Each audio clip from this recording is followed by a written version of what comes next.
کریں. ٹھیک ہے اختلاف اپنی جگہ پہ، مخالفت اپنی جگہ پہ، لیکن ہر چیز کی کچھ حدود و قیود ہوتے ہیں، ایک ترتیب ہوتی ہے. اب یہ تو نہیں ہوتا کہ جس سے اختلاف ہے تو بندہ اپنی عاقبت اس کی خاطر برباد کرے. جھوٹ وہ بیماری ہے جس نے معاشرے کو ایسا لپیٹ میں لے رکھا ہے کہ کسی اور برائی نے اس قدر لپیٹ میں نہیں لے رکھا. چنانچہ ہم دیکھتے ہیں گھروں میں جھوٹ بولا جاتا ہے، والدین اولاد کے سامنے جھوٹ بولتے ہیں، اولاد والدین کے سامنے جھوٹ بولتی ہے. بچے سن رہے ہوتے ہیں، بچوں کی ماں اپنے خاوند کے سامنے جھوٹ بول رہی ہوتی ہے.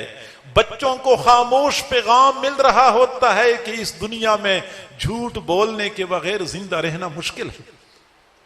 پھر بچوں کے سامنے، بچوں کی موجودگی میں باپ لوگوں کے ساتھ فون پہ باتیں کر کے جھوٹ بول رہا ہوتا ہے. گھر میں بیٹھا ہوتا ہے، کہتے ہیں میں اس وقت لاہور میں ہوں، میں اس وقت گھر پہ نہیں ہوں. بلکہ کئی مرتبہ تو اپنے بچوں کو بھیجتے ہیں کہ جاؤ مہمان آیا ہو، اس سے کہہ دو ابو گھر پہ نہیں ہے. اپنے بچوں کی ہم کیا تربیت کرتے ہیں، ان کے سامنے ہم جھوٹ بول بول کے ان کی رگ رگ اور ریشے ریشے میں جھوٹ کی آمیزش کو شامل کر رہے ہوتے ہیں. گھروں میں جھوٹ بولا جاتا ہے، ساس بہو ایک دوسرے کے سامنے جھوٹ بولتی ہے، بازاروں میں جھوٹ، منڈیوں میں جھوٹ. آپ سب کو پتا ہے کہ کس قدر جھوٹ بول بول کے خرید و فروخت کا بازار گرم ہوتا ہے. پھر اس کے بعد سرکاری دفاتر میں جھوٹ. یہ کلرک بادشاہ جو ہوتے ہیں یہ جھوٹ بولنے کے بڑے ماہر ہوتے ہیں، اور ایسے بندے کو گھما رہے ہوتے ہیں جب تک کہ چائے پانی کے نام پہ وہ اپنا حصہ وصول نہ کریں، فائل کو جب تک پہیے نہ لگیں اس وقت تک فائل آگے بڑھتی نہیں ہے. جھوٹ بولتے ہیں بندے کو پریشان کرنے کے لیے. عدالتوں میں وہ عدالتیں جن کا اصل مقصد یہ تھا کہ عدالت میں سچ کا بول بالا ہوگا، وہی عدالتیں جھوٹ کا مرکز اور محور بن چکی ہیں. مدعی جھوٹا دعویٰ کر رہا ہوتا ہے، مدعی جھوٹا جواب دے رہا ہوتا ہے، اور گواہ جھوٹی گواہی دے رہے ہوتے ہیں.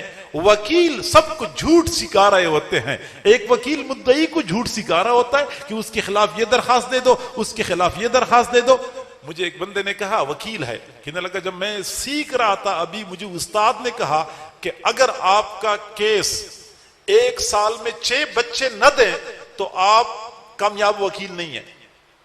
اگر آپ کے پاس ایک کیس آئے تو اس ایک کیس کو سال میں 6 کیس بنانا ہے. گویا کہ اسی کیس میں اس کے خلاف درخواست دے دو، اس کے خلاف یہ درخواست دے دو، تو یہ درخواست دے دو.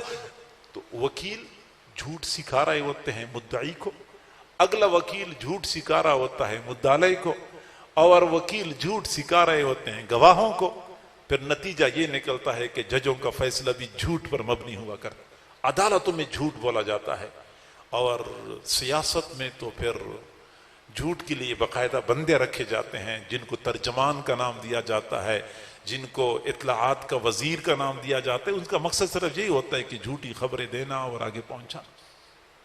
میڈیا پہ کیا جھوٹ نشر ہوتا ہے، الیکٹرونک میڈیا ہے، پرنٹ میڈیا ہے اور سوشل میڈیا ہے. میرے بھائیو، جھوٹ نے جیسے اس معاشرے کو لپیٹ میں لے رکھا ہے ایسا کسی اور گناہ نے معاشرے کو لپیٹ میں نہیں لے رکھا. احتیاط کریں، احتیاط کریں، کبھی زبان سے ایسا لفظ نہ نکلے جو حقیقت کے خلاف ہے. سوچا کریں، کئی مرتبہ ہم سفر کر رہے ہوتے ہیں تو لوگ پوچھتے ہیں کہ آپ کہاں پہنچ گئے، پوچھتے ہیں کہاں پہنچ گئے. تو اس وقت بندے کو یہ فکر لاحق ہوتی ہے کہ جھوٹ نہ بولوں. پھر صاف بتانا ہوتا ہے کہ بھائی میں فلاں جگہ کراس کر چکا ہوں، میں بھوانا کراس کر چکا ہوں. آج بھی مولانا سے میں کہہ رہا تھا 34 کلومیٹر لکھا ہوا ہے بورڈ پر، اسی بورڈ سے ہم گزر چکے ہیں. یہ بہت محتاط انداز سے بات کرنی ہوتی ہے.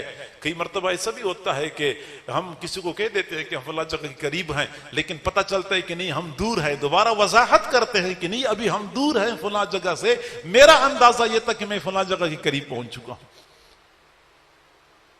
تو میرے بھائیو، جھوٹ بولا جاتا ہے. حضرت اسماء رضی اللہ تعالیٰ عنہ فرماتے ہیں کہ حضور صلی اللہ علیہ وسلم نے فرمایا، اسماء، کوئی بندہ کسی کو کھانے کی پیشکش کرے اور اس کا دل کر رہا ہوتا ہے کہ میں یہ چیز کھا لوں، اور وہ کہہ دے کہ میرا دل نہیں کرتا، تو یہ جھوٹ ہے. میں یہ پانی پی لوں، کہتے میرا دل نہیں کرتا. یہ جھوٹ ہے اور یہ جھوٹ ہم بولتے ہیں. میرے محبوب نے فرمایا جھوٹ اور بھوک اکٹھا نہ کیا کرو. ادھر بھوک لگی ہوئی ہے، ادھر جھوٹ بولتے ہیں کہ مجھے طلب نہیں ہے، مجھے ضرورت نہیں ہے، میں کھانا کھا کے آیا ہوں. تو جھوٹ نہیں بولنا چاہیے. بچوں کے ساتھ جھوٹا معاملہ نہیں کرنا چاہیے.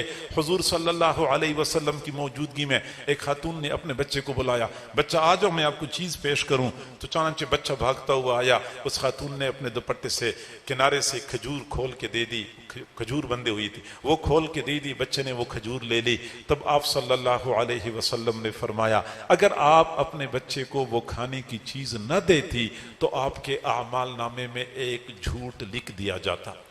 آج کل کی مائیں کئی مرتبہ اپنے بچوں کو بہلانے کے لیے، وقتی طور پہ ٹالنے کے لیے اتنا جھوٹ بول رہی ہوتی ہیں، یا روتے ہوئے بچے کو چپ کرانے کے لیے اتنا جھوٹ بولتی ہیں وہ جن آ جائے گا تو وہ کتا آ جائے گا. بچپن سے ہی بچے کے دل و دماغ میں وہ جنوں کا خوف اور کتوں کا خوف اتنا بھر دیا جاتا ہے کہ بیچارہ پوری زندگی وہی خوف دل میں لیے پھرتا رہتا.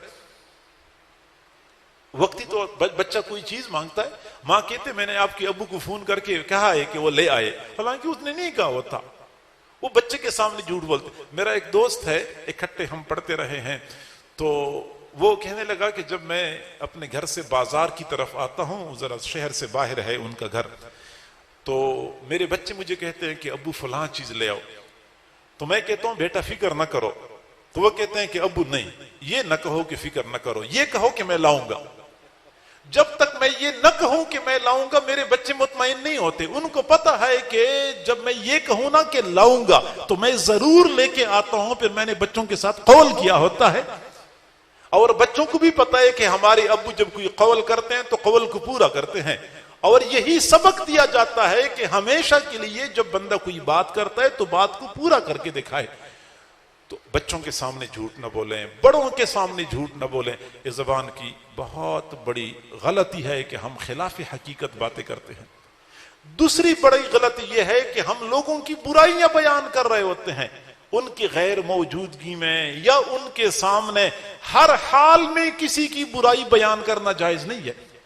اور یہ بات یاد رکھیں کہ کسی بندے کے اندر ایسی کمزوری ہوتی ہے جو سارے لوگوں کو معلوم ہوتی ہے، وہ چھپی ہوئی نہیں ہوتی. اس کمزوری کا بیان کرنا بھی جائز نہیں ہے. ایک آدمی چھوٹے قد والا ہے، ایک خاتون چھوٹے قد والی ہے، سارے لوگوں کو پتا ہے کہ چھوٹے قد والی ہے، پھر بھی اس چھوٹے قد کا تذکرہ کرنا جائز نہیں ہے. تو وہ کمزوریاں جو لوگوں کی نگاہوں سے پوشیدہ ہیں، لوگوں کی نگاہوں سے چھپی ہوئی ہیں، ان کا تذکرہ کرنا تو بڑا جرم ہے. حضرت عائشہ صدیقہ رضی اللہ عنہا فرماتی ہیں کہ حضور صلی اللہ علیہ وسلم کی خدمت میں ایک خاتون حاضر ہو گئی جن کا قد چھوٹا تھا. جب وہ چلی گئی میں نے کہا اللہ کی نبی آپ نے دیکھا نہیں اس خاتون کا قد کتنا چھوٹا تھا؟ آپ صلی اللہ علیہ وسلم نے فرمایا عائشہ آپ نے ایسی زہریلی بات کی ہے، اگر اس بات کا زہر 7 سمندروں میں ملا دیا جائے تو 7 سمندر بھی زہریلے ہو جائیں گے. اتنی سی بات کہہ دی کہ اس خاتون کا قد چھوٹا ہے. اب چھوٹا قد میں کسی بندے کی ذاتی غلطی تو نہیں ہوتی، جس کا قد چھوٹا ہے تو اللہ نے چھوٹا قد دیا ہے اور پھر یہ کسی سے چھپایا بھی نہیں جا سکتا، سارے لوگوں کو پتا ہے کہ قد چھوٹا ہے. اس کا تذکرہ کرنا جائز نہیں ہے. تو وہ پوشیدہ کمزوریاں جو کسی کو معلوم نہیں ہے اور ہم کرید کے پتہ کرتے ہیں اور آگے لوگوں کو کھول کھول کے بیان کر رہے ہوتے ہیں، پتہ نہیں ہم کتنا بڑا جرم کر رہے ہوتے ہیں. میرے بھائیوں میں معذرت کے ساتھ عرض کرتا ہوں، ہم غلطیاں کرتے ہیں، ہم لوگوں کا دل دکھاتے ہیں، ہم لوگوں کا نقصان کرتے ہیں، ایذا پہنچاتے ہیں. لیکن یاد رکھیں کسی کے مال کا نقصان کریں جرم ہے، کسی کی جان کا نقصان کریں جرم ہے، کسی کی کچھ جسمانی ایذا پہنچائی جرم ہے، لیکن کسی کی عزت کا نقصان کرتے ہوئے کئی مرتبہ سوچا کریں، کئی مرتبہ سوچا کریں. کیونکہ جب کوئی بندہ کسی مسلمان کی عزت کا نقصان کرتا ہے تو پھر اللہ تعالیٰ خود انتقام لیتا ہے. اور جب اللہ کسی سے انتقام لیتا ہے پھر سروں سے پگڑیاں اچھل جاتی ہیں، دوپٹے اتر جاتے ہیں، بندہ گھر میں بیٹھے بیٹھائے ذلیل اور رسوا ہو جاتا ہے، کسی کو چہرہ دکھانے کے قابل نہیں ہوتا۔ اللہ کے لیے کیا مشکل ہے؟ بارہا ایسا ہوا، اچھے بھلے معزز لوگ، معاشرے کے اندر مقام اور مرتبے والے لوگ جب اللہ کی گرفت میں آئے تو ایسے حالات سامنے آ گئے کہ ان کا اپنے گھر سے نکلنے کو بھی دل نہیں کرتا، ایسے اللہ تعالیٰ ان کی عزت کا نقصان کر دیتا۔ میرے بھائیو، مجھے نظر آتا ہے کہ فلاں بندے میں یہ عیب ہے، یہ ایک عیب ہے، 2 عیب ہے، 5 عیب ہیں، لیکن اگر اس کے اندر 5 عیب ہیں تو میرے اندر تو 100 عیب موجود ہیں۔ میں اس کے 5 عیوب کو کھولتا ہوں تو مجھے ڈرنا چاہیے کہ میرے 100 عیوب جن پر اللہ نے پردہ ڈالا ہوا ہے وہ تھوڑا سا بھی اللہ تعالیٰ بے نیازی کا مظاہرہ کر دے، میرے 100 کے 100 عیوب لوگوں کے سامنے کھل جائیں گے، پھر اپنی سطر کو چھپانا میرے لیے مشکل ہو جائے گا۔ تو لوگوں کی عزت کا نقصان نہ کریں۔ حضرت ابن ماجہ کی روایت ہے، حضور صلی اللہ علیہ وسلم بیت اللہ کے سامنے کھڑے تھے، فرما رہے تھے، بیت اللہ مجھے اچھی طرح پتا ہے کہ تیری عزت، تیری حرمت، تیرا تقدس بہت زیادہ ہے، لیکن ایک مسلمان کی عزت اور تقدس تجھ سے بڑھ کے ہے۔ یہ مسجد ہے، ہم الحمدللہ سارے مسلمان ہیں، ہم میں سے کوئی بندہ تصور ہی نہیں کر سکتا کہ اس مسجد کی بے حرمتی کر لے۔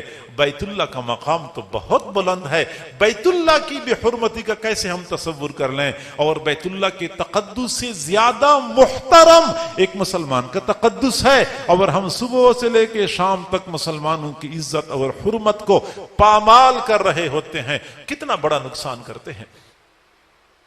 اجتناب کریں۔ اور زبان کی ایک اور عمومی جو غلطی ہے وہ ہے استہزاء، کسی کا مذاق اڑانا، کسی کا مذاق اڑانا۔ یہ مذاق اڑانا کئی قسم کا ہوتا ہے، کسی کی برادری کا مذاق اڑایا، تمہاری برادری ایسی ہے، کسی کی رنگ رنگت کا مذاق اڑایا، کسی کی غربت کا مذاق اڑایا، کسی کے کپڑوں کا مذاق اڑایا۔ لا یسخر قوم من قوم عسى ان يكونوا خيرا منهم، ایک قوم دوسری قوم کا مذاق نہ اڑائے، ممکن ہے کہ وہ لوگ اس سے بہتر ہوں۔ بات سمجھ میں آ گئی کہ سارے لوگوں کو یہی حکم ہے کہ کوئی بندہ کسی اور بندے کا مذاق نہ اڑائے۔